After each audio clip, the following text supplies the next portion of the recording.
Known as the king of knots, the bowline is one of the most useful and versatile knots you could learn.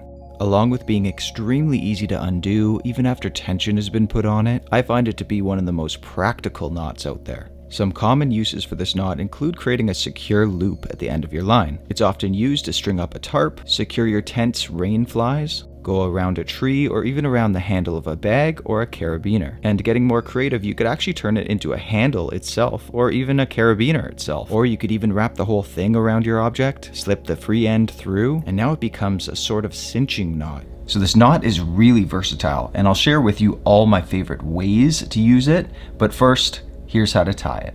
For the first step, we're going to visualize turning the keys to a car. Because we're facing a tree, we're going to do the motion of turning a car off. See this motion here? It's like the keys turning, which creates your loop. Now take your free end and go up through the loop, around the back side of that standing line, and back down through the loop.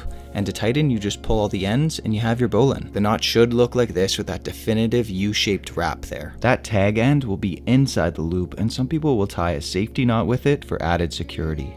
Now, if you accidentally wrap around the wrong line, it could turn out like this. The knot itself looks the same, but it's wrapped around the loop end and not the tension end where it's supposed to be. Never fear though, if you've accidentally tied this, then you've actually tied the anti-bowline knot, which is just as strong and arguably even more secure than the original bowline. To tie it a little bit faster, you could keep the free end in your hand as you go through that wrist motion of the car turning off, and it's already in position to be wrapped around and back underneath, just like normal.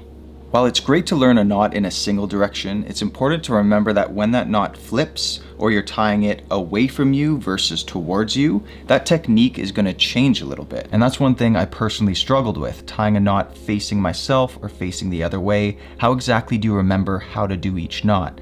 Well, what helped me was using association and various techniques that I could stick to, just like this.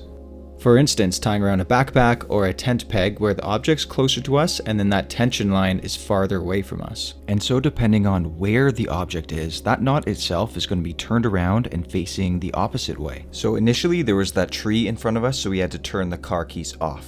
But now we have open space in front of us, so we can turn the car keys on. And with that wrist motion, we're going to use it on our standing line to create the loop there. Now the rest of the steps are pretty much the same, and there's even an old saying to help you remember this part. It goes like this: the rabbit comes up through the hole, runs around the backside of the tree, and back down into its hole.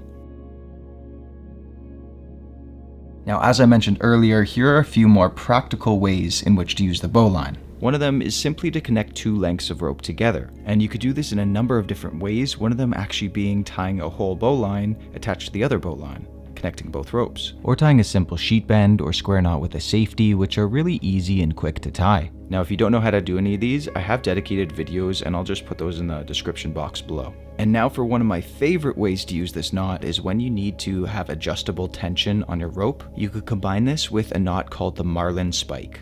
Basically, you go around your object and wherever you want your line to tighten, you put a stick in there and it'll lock it completely in place. And if you want to readjust, you could just slide that marlin spike along the rope, or you could take that stick out completely and readjust that way. Thank you everyone for watching. I'm DJ with the Bare Essentials.